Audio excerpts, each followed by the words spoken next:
First of all, everyone, good evening. Thanks and welcome to the Wheelhouse edition of Tuesday Traces. My name is Anthony Medaglia, head of baseball operations at V1 Sports, and welcome to all the folks that registered and have joined us via the Zoom webinar. And welcome to everyone joining us via the V1 Sports Facebook Live channel. For those of you who are new to V1, let me tell you a little bit about who we are. V1 specializes in vision and ground force technologies, and over the last 26 years, we've supported over 4 million lessons and 10,000 V1 affiliated golf and now baseball and softball coaches. V1 Sports is a leader in ground pressure, and the V1 pressure mat technology can uncover truths about player movement, specifically in rotational sports. The Wheelhouse is a forward-thinking series where we get to talk all things ground mechanics and sports skill development. Our team has deep-rooted experiences within the medical, strength conditioning, and player development spaces, and we will look to provide a perspective through these lenses tonight and in future episodes. We have a really special discussion for everyone planned tonight, and over the next hour or so, we will dive into the 7 swing phases and their specific pressure characteristics, as well as identifying common movement faults and the correctives associated with them while using the V1 pressure mat. We love answering questions, everyone, so throughout the evening, please post your questions in the chat window on the Zoom or Facebook Live. We will do our best to get to those throughout the discussion. Lastly, this webinar is being recorded and will be posted within our V1 Sports YouTube channel in the coming days to follow. So without further ado, let's kick it to our Director of Sports Science, Phil Stotter, who's in the Brew State of Wisconsin. But before that, Anna, I think you have a little intro video queued up, right?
Wow. Wow. Great intro. Where's the fire emoji? I need the fire emoji right now. No, exactly, right? No, definitely. Thanks, Anthony. We are live here in Milwaukee, Wisconsin. I am Philip Stotter. I'm the V1 Sports Director of Sports Science. I'm here with Chad Tindall, owner of Brew State Academy and Biomechanics. We're going to dive into basically Chad's, history and how Brew State Academy came to be. We're here on location. This is what we do at V1 Sports. We want to find out from the pros, the coaches, exactly how technology is working in the industry. And that's why we're here today.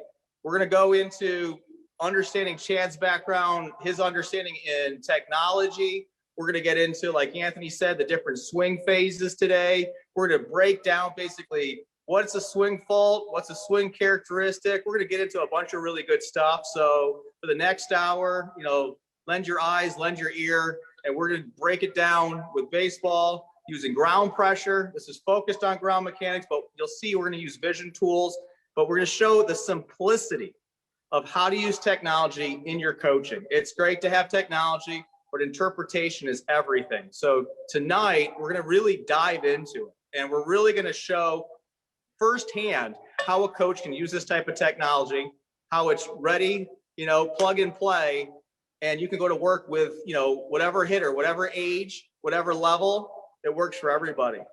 Before we get started, I'd like to introduce Chad Tindall, like I said, owner of Brew State Academy, also Biomechanics, and welcome to the show, Chad. Yeah, appreciate it. Thanks for having me.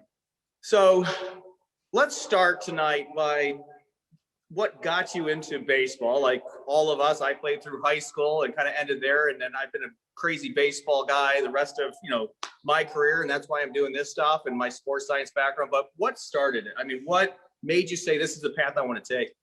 Yeah, I mean, a lot of kind of trial and error. I got outside of baseball after I finished college, and just moved away from it for about 4 years and then eventually got back to it. Just missed it. And I didn't want to be in corporate America anymore, to be honest. And I started doing some US baseball camps and started to coach at the Division II level, NCAA. And I saw there was an opportunity to start something from scratch and do something that I'm awfully passionate about. And to be honest, it probably was even 2-3 years right before I even started. I was just sitting and looking at film and studying it anyways, and really getting into the swing and looking at what the highest elite athletes do and how they move, and trying to dissect that so that I bring a lot of information to my students that they can understand the swing better and have a lot better information than what we grew up with. So the driving factor certainly was just the love of the game. It's always been part of me, and it always will be. Right. Well, I look around your academy and everybody just got to have a sneak peek into what Bruce State's all about. This is a pretty amazing place, and it's amazing what Chad has done and how he's incorporated technology into the way he's coaching. A lot of times coaches will push that back because they just don't understand it. They feel, intimidated by what this does, and does it really help the player? What's the results on the field? What's going on if I'm using a launch matter? Does it matter? But how do I get into understanding the athlete first? And so one of the things everybody saw in that clip was his focus on athlete first. It's not just coming here and getting into a cage and hitting baseballs. It's about conditioning a player, whether it's baseball, softball, whatever it is, and getting them moving along. Can you expand on your understanding? And I know there's a lot of academies that do this, but I mean, there's something special here I noticed when I came here, and I spent the day yesterday with Chad, and I got to see firsthand from, start to finish as kids were coming in, as the older guys were coming in, exactly, this incredible revolving kind of integration of all things baseball, and expand on what you do there and how that works. Yeah, I mean, I think we look at everything being we're a holistic player development company. It's about the athlete first, and for every athlete that's different. We started Biomechanics after Bruce State, realizing we were missing something, and that's just from doing a lot of different studying, making sure we're assessing the kids first and foremost, both on their skill sets as well as their human body movement profiles. And that becomes a huge part of what we're trying to do. And we're still growing ourselves. And I think the whole baseball industry is growing with especially all the technology. And to be honest, I've introduced a ton of technology, and some of it I really don't particularly love. And, I said this in the last webinar, I think this is where I want to put my energy. Being in the ground and understanding how to use the ground correctly becomes really where I want to be. But to kind of give a brief view of what we're doing is we're assessing the kids both on their physical skills. We're doing jump mat testing, checking their vertical. We're checking how fast they run. We have lasers here. We have radar guns taking their exits and their throwing velocities. And we also are programming stuff in the S&C into the weight room. And all these things come together and they culminate into building a athlete that knows how to do it. And too often you go to your weight room to learn this, and you go to your baseball guy to learn this, and you go get your metrics elsewhere. And we're looking at it as a holistic thing. We got your number here, but here's where we still see where you're lacking. Where should we go from here? What type of profiling do we need to do? And what kind of how do we have to reset what we're doing for your particular program? And I think as we continue to get better, we're going to be able to use the tech even much more evolved in the coming years. And I think that's what separates us, because the ground pressure especially, and like I said, that's really where I'm putting most of my energy at this point. Obviously, you clearly know that, but I just think the connection to the ground affects the body in so many different ways. But if you're not connected there first and foremost, the rest of the body does not move well at all, and it doesn't move powerfully.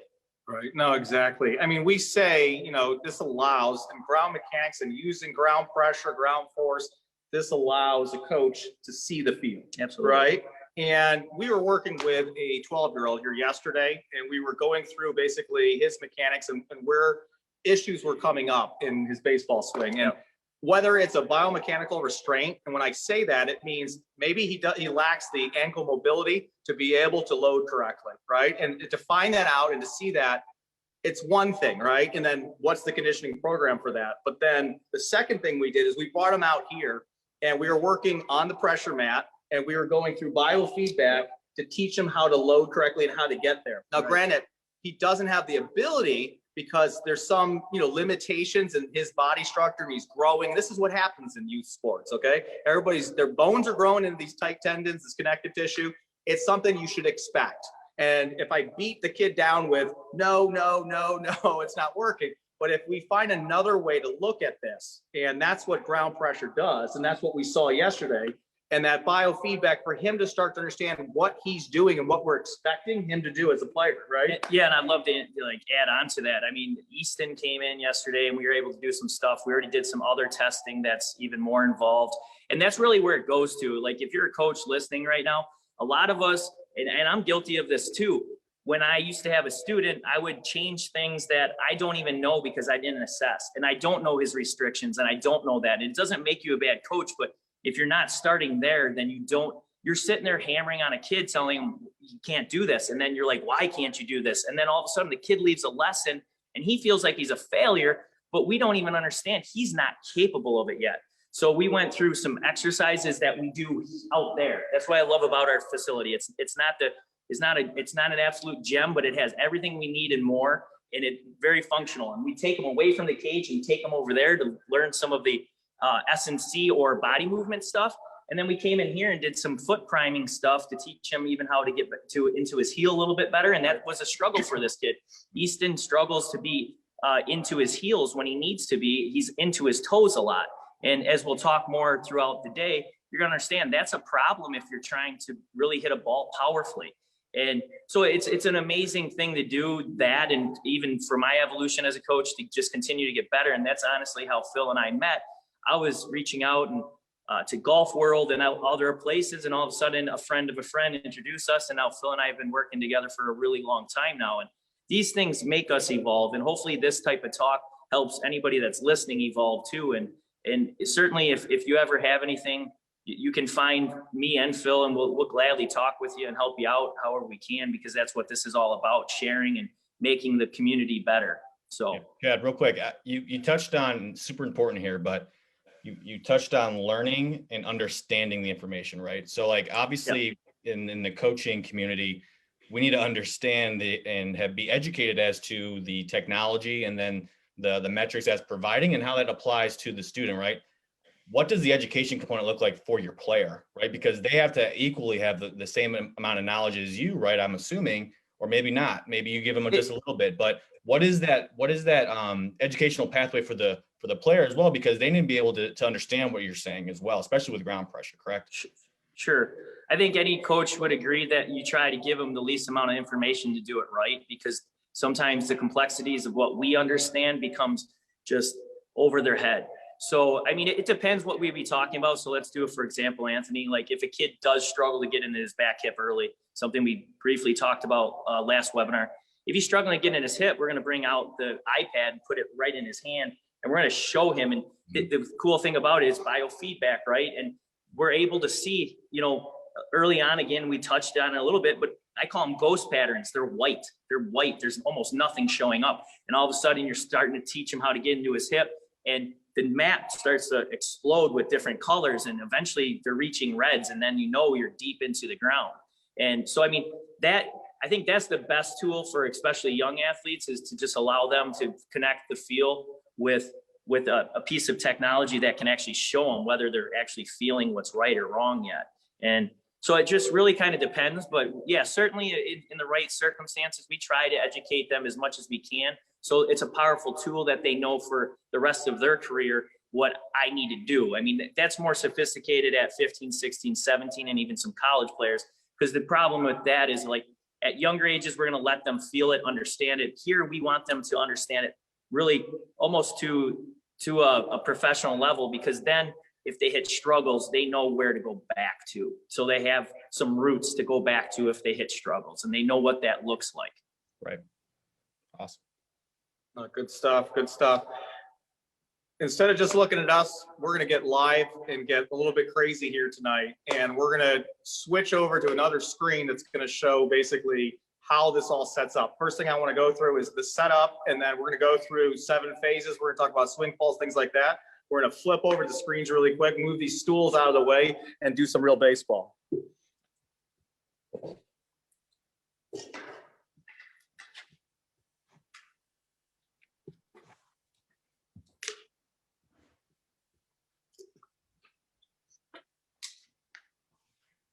We got that cued. There you go. Very cool. So I just want to, before we get started, and the camera that everybody's seeing right now, and it might be on a little delay for you because of connectivity through the Zoom, but this is real time. Everything is synced up. It may come through a little bit faulty just because we're on a Zoom call, but all this stuff is synced up beautifully. We've got a V1 camera. We've got a mat underneath the baseball mat. So underneath here, and I don't know if you guys can see this, but we've got a mat, actually, a V1 mat right underneath this actual mat here. So this doesn't interfere with anybody, as far as what they're doing. And you can see it's picking up my center of pressure, it's picking up my foot pattern, it's picking all these things up. It's picking up my velocity, it's picking up my vertical pressures. So this mat that you see right in front of me, that's what we're sitting or on top of right now. And this is how we use ground mechanics without it interfering. And it's that simple. And whether tonight, what we're working off of is the computer-based, the PC-based version, so you guys can see all the 3 charts. And these are the most important pieces because this is distribution of pressure segmented to where I am on the actual mat. It's also then velocity, and it's also then, I don't know, we hit something and it lost its signal there. Did we shoot off the screen share? Sorry, guys. Oh, I'm sorry.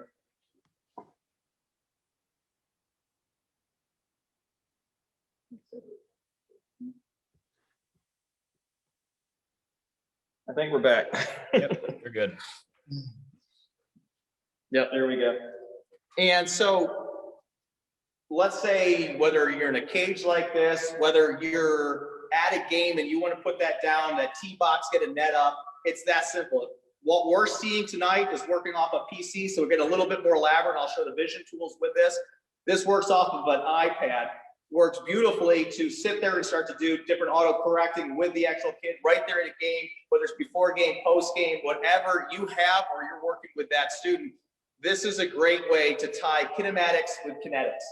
And so kinetics is force with movement, right? And kinematics is just movement. So we're tying those 2 things together, all right? And what we're doing here is we're focused on the mechanics, all right? And now you get a launch run and all those things, that's results. What a player does in a game is a result. What a launch monitor, exit velocity, all these things, that's result. There's 2 sides to this equation. There's actual mechanics and sport-specific movements, and then there's results. Now, granted, we want to match these swing mechanics, right, up to the results. And if we see results that are great, and it might not be the exact mechanics that we might be looking for, because you hear people and you see articles all the time that say, this is good or this is bad. We got to watch how we say that, right? I mean, we've got to think about what we're saying there. And that's what the first thing I want to talk about tonight is we want to focus on swing characteristics or hitting characteristics and swing faults. Mm-hmm. And I'm going to let Chad talk about it in a second, but when we talk about faults, that could be, poor timing, bad control of my posture through the swing, those types of things. Now, swing characteristics, there's many different ways that we can create great results. And, there's terms like drifting, staying back, shifting. If my center of mass moves, okay, I'm drifting. But if my pressure changes, okay, I'm staying and I'm shifting pressure. There's a big difference here. And this is something that this visual tool will be able to teach, say, a young, kid that's starting out, high school player, college player, pro player. All right.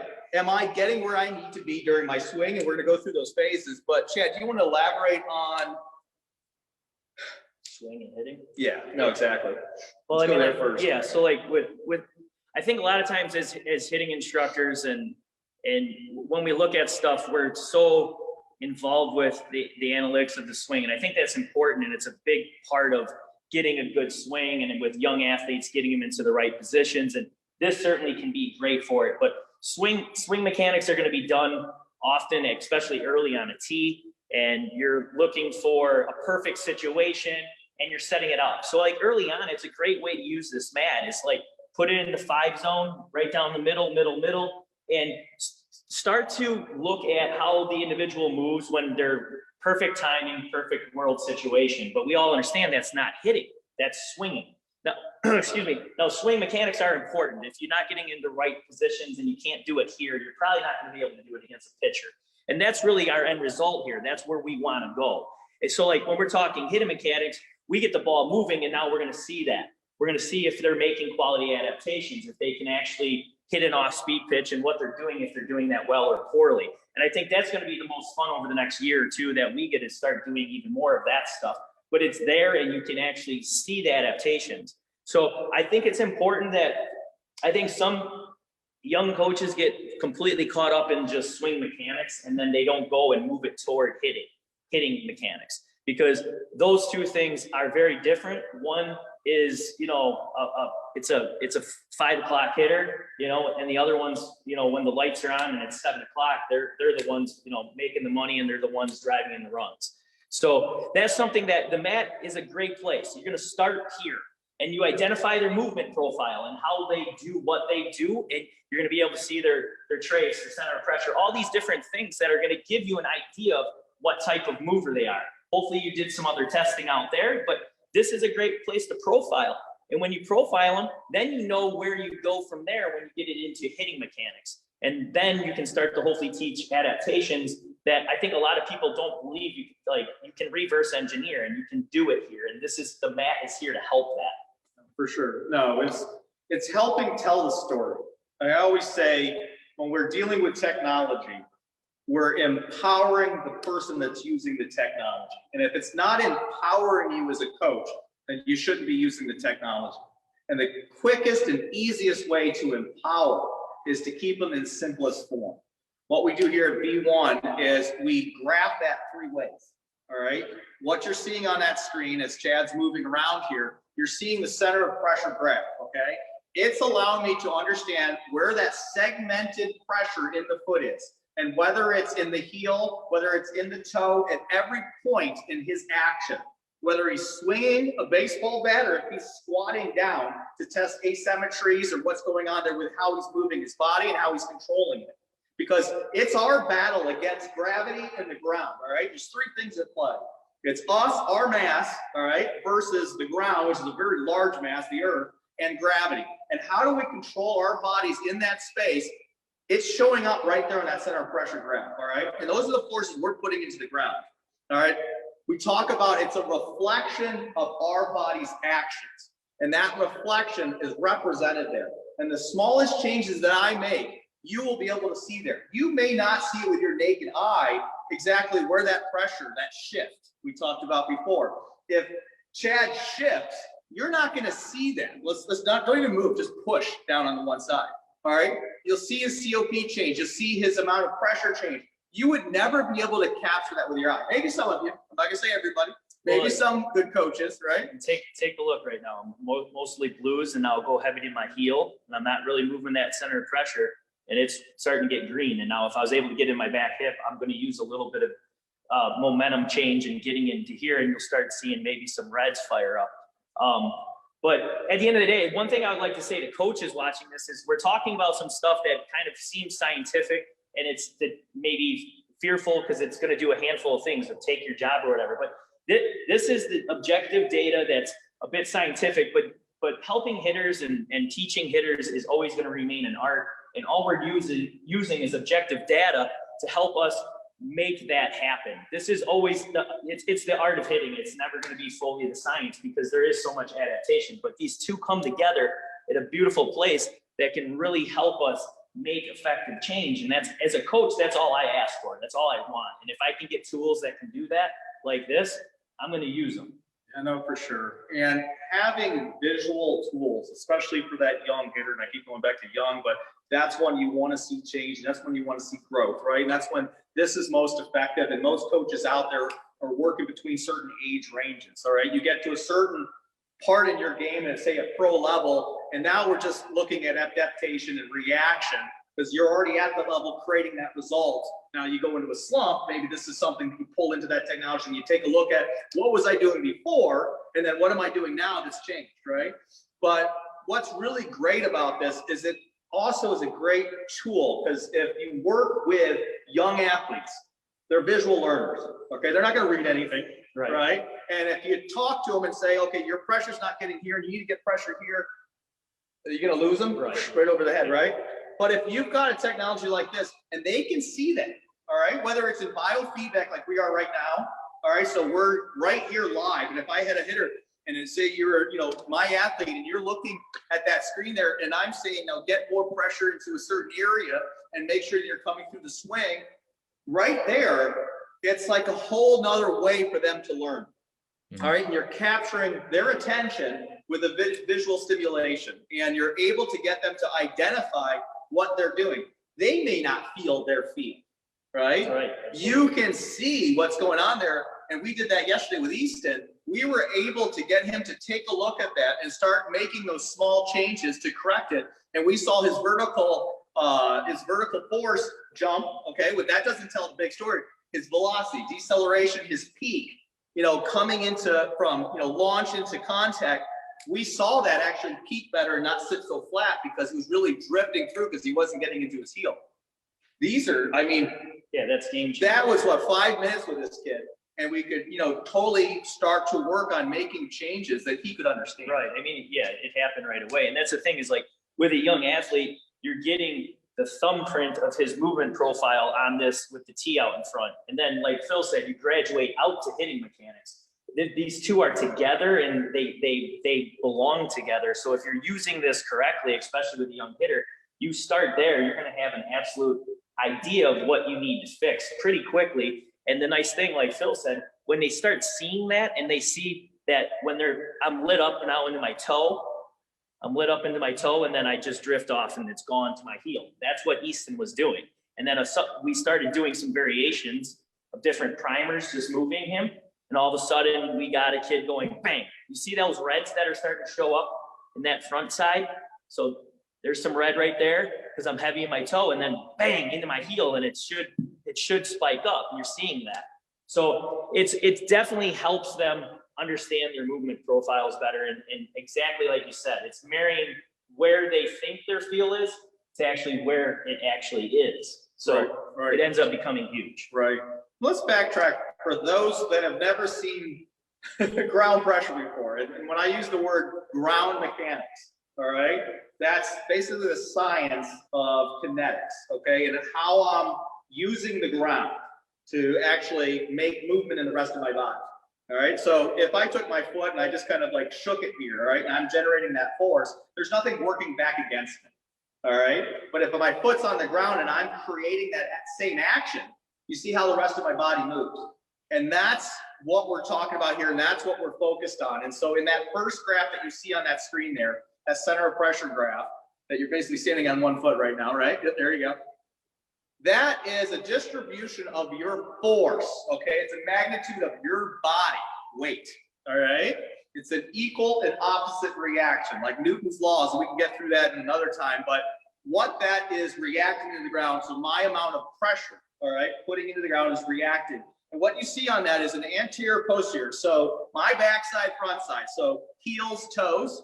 You're also seeing medial, lateral. And we say trail side and lead side, right? And so what's going on during that? You see that little white dot? That's your center of pressure, all right? Phil, what about center of mass, all right? My center of pressure, all right, can change, as Chad showed before. If he just pushes down and moves slightly, his pressure, all right, the force that's acting against him that creates force to the rest of his body. And that's what makes it really powerful to hit a baseball, that swing speed, that velocity, that's creating that. His center of mass is his body. And you'll see, someone that really drifts, you'll see that weight drift. You'll see that actually move. The pressure doesn't always move, all right? Or they get to the front side too much. We just talked about this yesterday. Say a hitter basically goes into a stride and falls to his front side too quickly and he can't adapt, to an actual pitch, to an off-speed pitch or something like that. You're able to see that through this graph. You're able to see those changes in center of pressure. Is that little white line that little dot is drawing? That's each moment in time. All right, so it's capturing every frame, like that. It's drawing basically where that pressure is going. And that's really key. You don't want to get too anterior. You don't want to get too posterior. You don't want to stay back, unless you need to stay back because you're adapting to a pitch. All those types of things you're able to read and collect that information to help coach, to help that player understand what's going on, those types of things. That second graph you see there right below that, that's your velocity graph, all right? It's capturing the velocity that you're doing this. Why is that important? Well, when we go into a launch, okay, we get into that phase, we want to decelerate the lower half and accelerate the hips and get the hands coming through. All right, we don't want to just drift through that. We don't want to get soft through that, right, Chad? Yeah. I mean, that's not something we want. We want to actually block on the front side. And so you're able to see that spike. Do it really quick. Give a little demonstration of that. I mean, you're talking like a lot of kids end up hitting into soft knees, and we're trying to get where, and then lead leg blocking like this. And that's when you'll actually end up heading to your heel, is that's actually going to be your accelerators into rotation. So you're actually slowing down with your toes and then speeding back up with your heel. And that's what we're kind of reading here, and we're getting a better idea. I mean, one great way for young hitters to start to really identify this would just be flipping their shoes off, so they actually wake up their proprioceptors even more. Right. So, I mean, I think that again, this is going to show you what you're doing and what you're doing well and how you're doing it. And it just lays out so much information that you can use that it just really can change the hitter. No, definitely. And we can get into like specifics on this stuff. What's really great at B1, we've got a level 1 certification that goes through kind of the stuff that we're talking about right now, introducing this information. When we're dealing with technology, we want to educate the coach, we want to educate the person on what they're seeing and understanding the actual science of it, because it's going to kind of fall short if you don't really have that. So at B1, we have a whole series of certifications that are coming out. The level 1 is focused on this basic stuff, the graphs, the science, these types of things, so you understand the tool you're working with. Because if you don't feel comfortable with the tool, you're never going to use it, right? Put it in the closet and it's done. Exactly. So we talked about the velocity graph. The last graph you see there is vertical force graph, all right? This one, I would say, is probably the least important, all right, of these three graphs. Where that pressure is during the actual swing within the different phases is really critical. Not just for a baseball swing, but how I move, all right?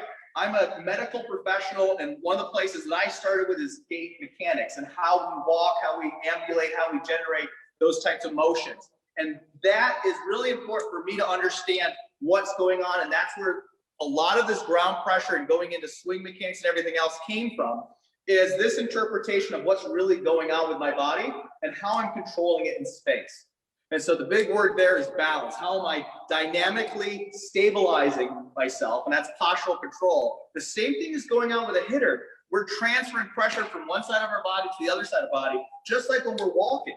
And if we're not in control of that, we're not going to be able to generate our ability to create force, to create power, to create control, right? Well, and I mean, yeah, great point. And I think the thing about it is, like, especially Phil's point is, like, I can slam in here and create some vertical force, but like I'm not syncing that up. So there's a sequence that happens in the swing, and the kinetics and the kinematics need to sync up. You could have great kinetics, so to speak, on the vertical chart, but if you're not synced up and with the kinematics and the kinetics coming together, you don't have a quality swing. But it looks like it on one chart, and that's right. What we're not looking for. Right. And the big thing there is we can leak force by drifting. We can leak force by staying back. We can leak force by a lot of different things. And when we're not, remember, equal and opposite reaction, okay? And so when I push into the ground and I can unweight, I can weight, and I can create force that way. If I lose that by not getting there and not being able to generate that force and going, like Chad said, soft in that front knee, I'm not able to generate enough power or force to get my top half to come around and follow what my bottom half just created, right? And so it's really important to understand that this is from the ground up, all right? And this is capturing how I'm using the ground, that large mass, right? How I'm utilizing that to be able to move my body better, whether it's in control. You can see how someone, and that little COP, that's what we call a trace, and that's what we call sway. And so if you see that trace kind of loop around or do something like that, I'm losing my balance as I'm coming through a swing. And we're going to get into that in a second. If you see me come, linear, I'm going from toe to toe. I'm not actually creating a torque or rotational. But if you see that angular trace, you're going to see how Chad creates an angular trace, and that's what we're looking for power. All right, that's what we're looking for force. And I'm able then to generate that into my upper half. And remember, the bat in the hand has become part of your body. all right? That's an actual another, I mean, whatever it weighs, right, is basically part of your weight now. And so how do I get the force that I've created from the ground all the way to my hands and the velocity of that coming through, right? And you want to stay connected, which is super important. Why don't we go into some swing phases? We promised that tonight. We're going to talk about that. We're going to go lightly into it, walk people through it. How can I, as a coach, use this technology to help teach a player where to be during the phases? Sure. And I'm going to kind of like turn it just to you so people aren't looking at me, and we'll walk through. And we're going to start with phase one, which is stance. Right? And so what's important about a stance? Chad, you want to? Yeah, I mean, there's a lot of people thinking, is there a perfect stance? I think anybody that's been around baseball long enough knows that's not the case. You can watch a Major League Baseball game and clearly tell there's 9 people in each lineup. There's probably 18 different stances. There may be 2 people that look similar for whatever reason, and it's probably just their feel. But I think, a few different things. One thing you watch a Major League hitter do, and I try to teach this to my young students, more than you see any amateur, is like when they're getting in, or even just pro hitters, period, you see them come into the box with some sort of, prep that they do. And a lot of times it's like a dig-in. And I don't think people realize that's them waking up all these muscles all the way down into the ground and firing that up. And now that's almost pre-stance, but that's them entering their stance. And a young hitter doesn't get that. I mean, you can start to see the map. I'm getting my heel heavy there, and you can start to see it's getting green, okay? And that's a good start. So now, because when I come into my stance, I don't care if it's open, closed, wide. I just want to be set up balanced. I want to head in between the legs a little bit at least. You have some guys that stay tall, but they're still inside your back leg. But put yourself in a position to be athletic early. Get into the ground before you even start to move, and you already have a very good setup first and foremost. So other than that, just be you and be ready to move. That's what the stance is all about. Yeah, that's awesome. And we categorize, and when we say 7 phases, this is dealing with ground mechanics of the swing, okay? And this basically connects us to the upper half. But when we're talking about 7 phases, what you're going to see here is how we have that relationship with the ground through these phases, and how important it is to understand where that force is coming from, how we're, capturing that force and using it for our sport-specific movement. So the second phase that we talk about is the load phase, all right? And that's, leg lift, negative move, unweighting, center of mass, pressure, balance, posture. You want to go into a little bit of that, Chad? Yeah. So, I mean, after you're in your stance, when you're dug in here, I like to teach, especially my younger hitters and amateur hitters, a lot of them like to try to get into their back hip while they're leg lifting. I don't think we realize how dynamic of a move that is for a kid. And so we want to make sure they're getting into their back leg. And a lot of times we can get into our hip hinge, something we teach in the S&C side first, so the kid gets it. And teaching hip hinging isn't fun, so I don't want to have those two connected. I don't want hitting to become not fun. So that can be in the S&C room. But when they're going into their hinge, they're starting to hinge, and then I like them to get up into their load. When you're seeing this, you should see, and it's different for everybody. I think that's one thing that Phil and I immediately agreed with when we started working together, is that everybody has a different pattern of how they move. We're all built slightly different. So how everybody's going to do that is going to be obviously different. But at the end of the day, they need to be getting into their back hip. They need to be able to feel that stretch and coil, and they need to be able to get up and get going. And when you see that, and the reason why I brought up the particulars there is some people that can really hammer a ball but have great dynamic balance will get pretty heavy into that heel. 80. They should have more to their heel anyways. Anywhere from 60 to 80 is about perfect.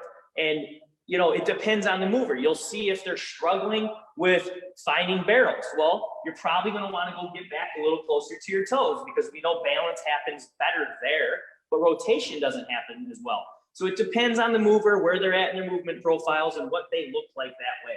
Right. Chad, if I may real quick, characteristics, right? Phil. It's characteristics of what's most important. Anthony, you had a quick. Yeah, real quick. So obviously getting in the hip hinge is super important, right? Versus getting on the quad. And when we talk about trying to generate force and energy and pass it along through the kinetic chain, right? So what we have seen though is if players cannot get into that hip, Okay. If there's restriction there, we've seen players change the orientation of their foot. Okay. Some of them open up the back foot to try to get into that hip hinge versus some of that are closed.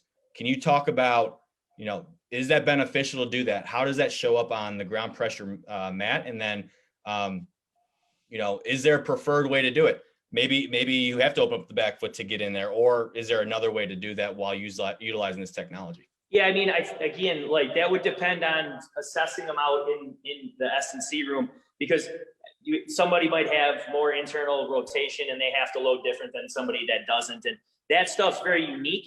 I try not to touch that stuff until I see the mover actually make some swings and then have a better idea if it's working. If a kid's exiting 95, I might have them change a little bit and see if it goes up. And if it's not, then we leave it alone, because it really depends on the mover. So I think overall, I'll be honest, with a little bit of like what back in the 80s, 90s, when I was learning how to hit, it was more of a load kind of like this, a lean. And we realized that now that the pelvis doesn't work like that. You rotate into it. So you should feel a lengthening into your glute, and you should change a little bit of femur angle, and you should be almost sitting down a little bit. And some guys do that very different. So like, I mean, I'll do my Yelich righty, but he's up here and he's going to go down into it and slide out, where, Bellinger's going to kind of slide out and do it all at one time. You have, Mookie Betts, who already kind of sits a bit. So they're all different setups, and then they also load it different. The one thing I think you see constant is you're going to get a little bit of this, a little bit of hinge, a little bit of coil back. You're almost showing your back pocket to the pitcher, and then you get moving. So I think there are some unified moves that you see sequenced very similar, but it kind of depends. The back foot stuff, like you're asking, that would depend. It would depend what type of mover I have, and I think that happens best out there. But there's definitely uniqueness, but there are staples, and certainly stretching the glute and coiling are going to be two things that you need to see out of your hitter in some respect. And the last thing I would say is I don't particularly love sway for that reason, because I can't coil here. I at least get sat a little bit and I hinge, but now I'm going to probably start drifting, and that becomes an ugly piece that we don't want to do, and that would be part of using the vision tool of V1 that you can use and point these things out to your students. Yeah, and you're going to counterbalance is what you're talking about. And what these hitters are doing, and which will show up in these graphs, especially the vertical force graph, is unweighting. You're unweighting your body. You're decreasing its amount of force, right? You're coming down, you're decreasing its amount of pressure mass, right? And then you're weighting. And that force against is what's creating that. And, Anthony, you said about the foot.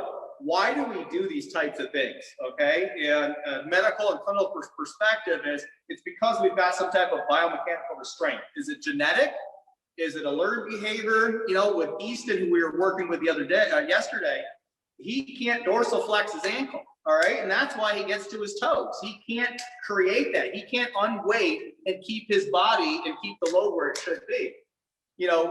You're able to see that through the graph. You're able to see what's going on there when he gets to his toes. When he goes to unweight and then he ends up on his toes, it means that he can't physically do that. It also could mean that he can't control his body in space. We know that term balance or postural control. How can I stabilize and create where I need to be, and not that I'm swaying to where I need to be so that I'm too early or I'm too late to where I need to be in my sequence. And so if you need to change that characteristic in the way they approach, you can do that, but find out, is that a restraint or is that a balance issue? And if you're creating a better result from it, then that's why we don't really say there's faults. Right. There's characteristics to the way we move. We all move different, and we can test it statically or dynamically. I'll show you that everyone has their own pattern of movement. There's no two alike. Right, and I think like a characteristic can be a fault, but first and foremost, assume they're a characteristic and then identify if it becomes a fault. So like, some people enter the zone a little bit deeper and they tend to struggle out in front of the zone, and breaking balls might give them a little grief, but they actually can get the ball up a little easier earlier into their swing. And a lot of times those types of hitters hang back a little bit, it's called.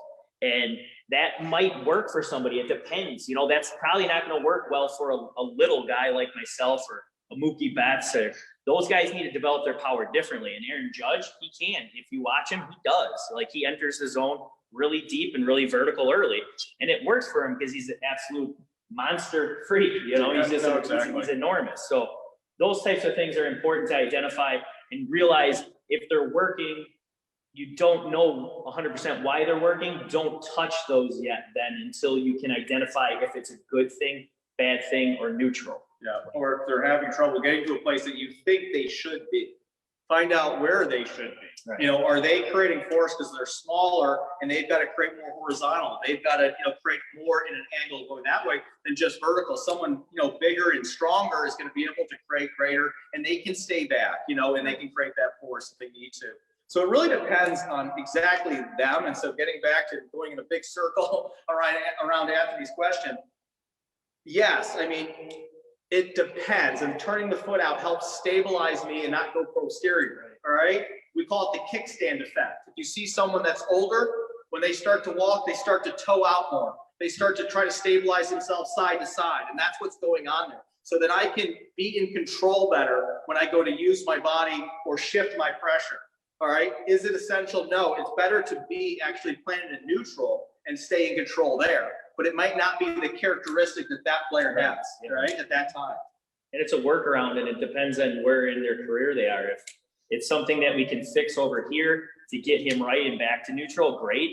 If it's somebody later in their career, it's a workaround, and they've probably already done a good job if they're moving up the food chain. And then you decide what's best for the athlete there. There's no perfect answer. And I think, again, that's why this is an art. It's taking quality data and then building it around the athlete. If it was science, we'd build everybody the same because this is how it works, but it's not. We're given humans to work with, not to mold as how we see fit. No, exactly. And, for every situation that's in baseball and what you need to do, and we talked about it, where that baseball is in that location, it's going to adapt even that hitter at that moment in time, what they have to do, right? We probably want to touch on keep going on those segments. We're already at 48. Yeah, no, so I got it. Stuff goes we fast. talk on, all right, so stride. I mean, stride's an important one. We haven't even got to the most important, which is launch, but stride, being able to control our center of mass and understanding our center of mass to our center of pressure, right? And if you move your center of mass to the front side too quickly, you're going to have trouble, hitting an off-speed pitch, right? Right. So if you're watching on the screen, if you have somebody getting into their launch and they do this, you see how fast that came out. That's clearly, we can see that as coaches, the eye, but this helps the visual for the student to watch this and get feedback, because then they can start to realize, keep my head center and try to keep it in my lap. So when I land, it's in my lap still too. And this is all vital pieces. So every stage, as you're running through this tool, you have the drawing tools to help you with showing drift or whatever else, but then you can go and show this here on the maps and show that they're leaking force and all that other stuff.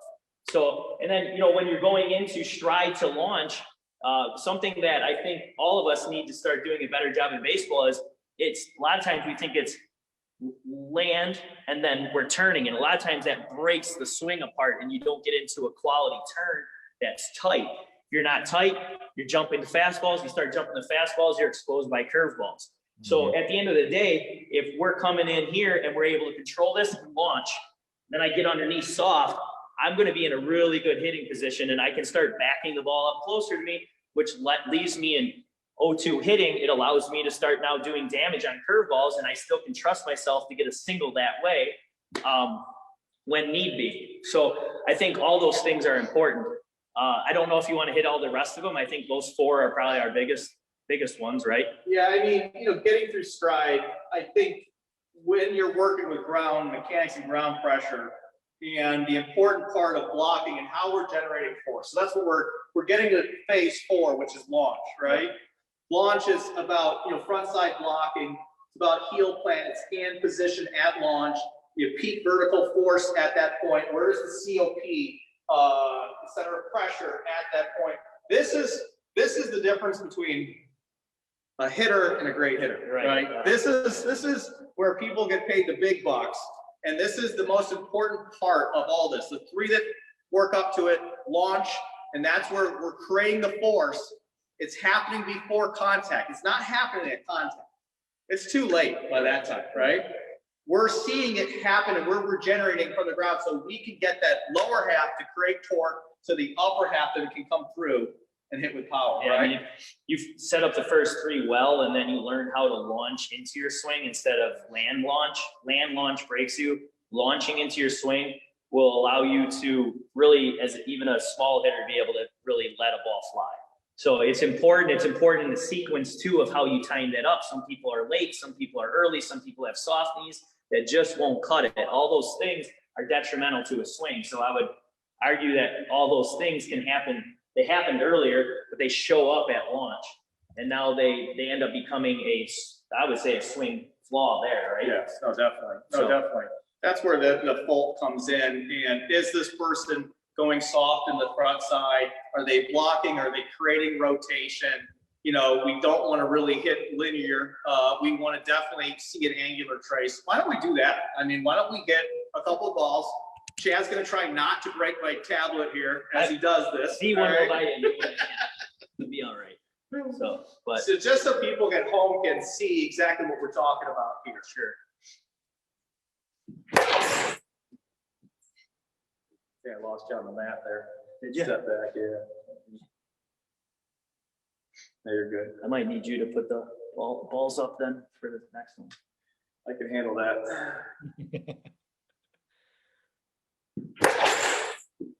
And so I don't know if you saw it, you captured that. See that angular trace? See how that trace went heel, toe to, you know, to the heel? I mean, and you're seeing kind of a cross pattern there.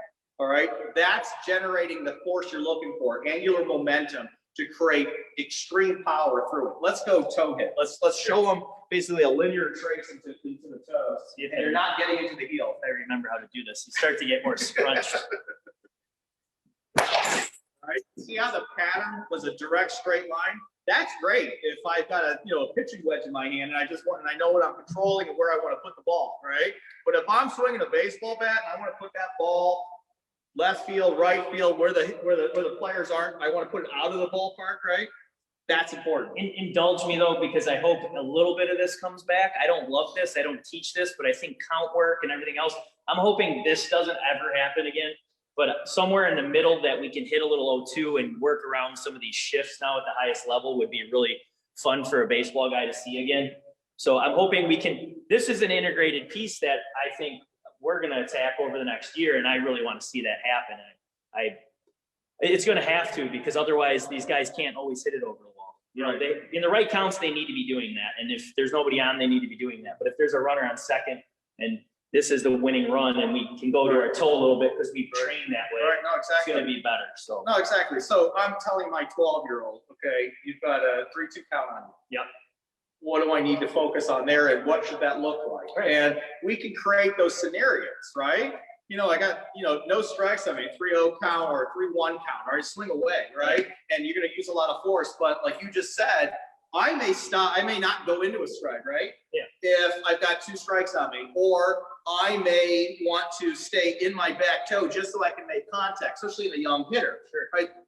Adaptation, change, reaction of what is going on at the time. There's not one way, right? And change your setups. I'm hoping we'll see that stuff happen more. Like you said, go no stride. You're seeing Bo Bichette do that a lot and having success. And he's still able to run the ball out of the stadium. And, and it works. And at the end of the day, I would like to use a golf analogy. I'm not a golfer, but when you're 2-0 or 0-0 or nobody on, 2 out, pull out your driver and use the angular force. But like when you're in a situation, you can win a game or there's a guy on third and it's just another run as your closer is about to come in. If you can teach your hitters to go to their toes a little bit to understand barrel accuracy is going to be huge. It's going to be game changing where you can just take a single over the second baseman's head instead of the bomb, which generally right now during this day and age, the strikeouts happening more because of it. In like 13 consecutive years, strikeouts continue to go up. How are we going to combat that? This mat is going to be part of it. We're going to be part of that. And also it's going to be some of this pressure change when we're in different pieces. When they golf, you have setups different, you're using different clubs. In baseball, at least own 2 clubs. And that's part of your setup and how you're in your heel or toe. So right. I mean, and I don't know, okay? Because so I'm not a professional coach. You're a professional coach, okay?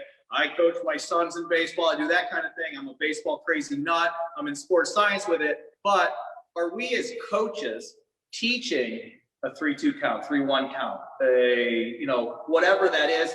Are we teaching those situations? Is this a great tool to be able to teach those situations and understand where that should be so they know what to feel when they get into that situation? They have that runner on third, and I don't need to swing as hard as I can and create all that force. I may just need to get the ball out there so I can bring that run in, right? I mean, I watch the Brewers an awful lot, and I see plenty of guys that are lefties, and all they have to do is roll out to the second baseman, and we're up 2 now going into the 9th, and instead they try to hit a jack and they sit back down on the bench and we lose the game by 1 run. And it's like, it drives you nuts. And if you were able to build different clubs in the hitter's bag, so to speak, they're going to be a lot better for it. So I think that's where a lot of this stuff can go. And a lot of us can start to understand how that works even more, because at first it's not even comprehensible. It's like, how do we do this? That sounds like hitting's hard enough. It's like, yeah, you're right. This is a super hard game.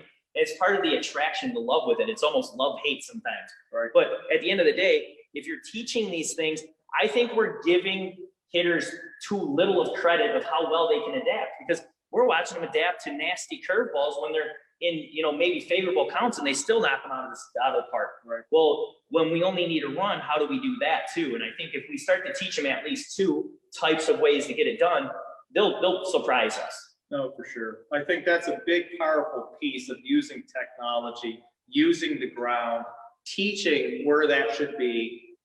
It's not about getting numbers that are off the charts, right? It's not about creating 3 times my body weight and force or pressure, right? It's going to happen in the weight room anyway. Exactly. You want to talk about timing, sequence, where that pressure is, how I'm in control of the rest of my body, all right? Because what we're seeing there is your postural control as you're using force, all right? And it's a lot easier to have a shorter distance or more controlled distance from point A to point B. And the only way to really teach that is if I'm teaching them through a technology like this, through the vision and the pressure, right? And if I may, so like I was just showing Phil, and I realized it's probably not kosher to go out too far with it, but it was a tweet, and the person was talking about wrist angles and stuff. And we're able to use the tool here. Phil and I look at it, I go, are you laughing at what I'm laughing at? Because the problem was a lead leg block that caused him to roll over, because if he lead leg blocked properly, that sends the bat. Your wrists are less important than people think they are. They're part of the equation, of course, they're holding the bat. But when you go soft knee, a lot of times you go around the ball and you roll over. That's a wrist angle change. That had nothing to do with the wrist. That had everything to do with no lead leg blocking. So you pull this stuff up and you can go into sequencing, showing, hey, this is your off sequence. You're not lead leg blocking. Let's go do your primers and let's get better at this over the next month. And we won't have supination happening at contact, right? You know what I mean? No, exactly. And that's where this technology, this science, and the understanding of it, the simplicity of what's going on here, and working with a coach that runs an incredible academy, and how he's integrated this technology in, how simple this is, how portable this is, right? You can set up in any cage, we can take to the field. You got a team playing right now, we could be there with this. Kids struggling, we're seeing things that he's doing at the plate. We can say, hey, let's shorten the stuff up. Let's make it a little bit simpler. Let's close this down a little bit. Let's see what you're doing here. Just a vision tool, just a camera is not going to do that, right? Right. You know, all kinds of different ways to look at that. But if we look at how this person is creating that reaction with the ground, we're able then to teach them what they need to control that for the next at bat, right? Well, yeah, exactly. And the thing about it is it's cool. And if you're integrating things correctly, and I brought up S&C a ton, and I realize we got to wrap up here, Anthony. But if you're doing this correctly, you do S&C stuff out here, and all it is body movements, training movements. Well, if they lead leg block improperly, excuse me, well, we can prime that, right? I mean, you taught me that. And if we prime that stuff and we teach them that movement, one, they become and have better mobility, and all of a sudden they can get to that in a matter of a month. And so you're training those movements elsewhere, and then all of a sudden they start showing up here. And all of it started by using these tools to identify these problems. So it really has a lot to lean in on baseball. I know we look forward to continue doing this. I look forward to hopefully doing more webinars and moving forward with V1. And I know this right here is going to be something really special in the near future. It's already growing like that anyway. So. Right. No, exactly. Like, I mean, the simplicity, everybody, it's a pressure mat. And we talked about on the last webinar, pressure and force plates. This is so simple. We're able to put it underneath this, hitting mat. All right. It makes it that simple, whether you're just working right off the mat, whatever that is, whether you're connecting through Wi-Fi, whether you're using a tablet, whether you're using the PC version here, whether you're a coach and you want to record a bunch of swings. We didn't even get to that part today, right? And how we can break down the swing. You saw me drawing a little plumb line. I didn't even get into all the crazy cool stuff that we're going to get into in these webinar series. Education is power, right? Education is everything. And the more we know about and how to use this technology, the greater we're going to be able to make the players that we work with, or if it's myself, a player, and how I can enhance the game that I love, right? And that's what this is so awesome about. Pressure mats and working with pressure, I think, is the way to see the segmentation. I do this in a clinical medical space. It's really important. The V1 mats powered by Body Track. These are incredible devices, great hardware that works incredible with this incredible software by V1. It really is a game changer. And it's a simple technology. And we've got, other types of technology around results and those types of things. This is where it starts, right? This is where all of this starts. And it starts at the ground. Like you said, it's not about risks. It's not about all these other things. It's about what's going on in our relationship there, and to analyze that and teach that at the youngest levels. Okay, we work this stuff with 8-year-olds, 8U. All right, and I've done it myself working with people at that early stage. And fundamental functional control and balance. That's what you're teaching them, so that they can then grow and integrate this as they go. And trust me, an 8-year-old or a 9-year-old is going to listen or look at a screen and try to match that up and try to get where they need to be, more than me going, Tommy, that's just not it. You got to get here, right?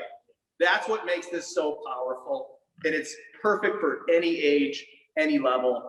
And Anthony, I know you want us to wrap, so. Thank you guys for your time. This is obviously a lot of really good, important nuggets out of this conversation, right? And I think probably the moral of the story is balance is super important. Force is very important, but balance is extremely important, especially when we talk about the lower half and how the lower half sets up everything else downstream, correct? So obviously this technology can help uncover some of that information that you never knew you figure out, right? As a coach, and then analyst or parent or anyone who's trying to work and help develop their child or student or athlete, right? So no, super exciting. I appreciate everyone's time. Just real quick, a couple tidbits at the end here. We are out offering a certification. Phil's been working really hard and diligent on this, and we're pretty close to launching this here. So if you have any questions or are interested, you can contact us at sales@v1sports.com. If you're also interested in our V1 products, you can also send a note to that email address as well. And then Chad, you're at what you're talking about Twitter, right? Where can people find you? Yeah, you can find me at Bruce State BA, and you can also email me at brucestateba@gmail.com, or you can find us at Diamondmetrics with METRIX. Awesome. And you can kind of see some of the stuff we're doing with the kids and helping them holistically work that whole piece of what they're able to do. So I appreciate everybody's time. And then with one more swing. Broke my tablet. Thanks, everyone. I appreciate y'all. Yeah, take care. Have a good night.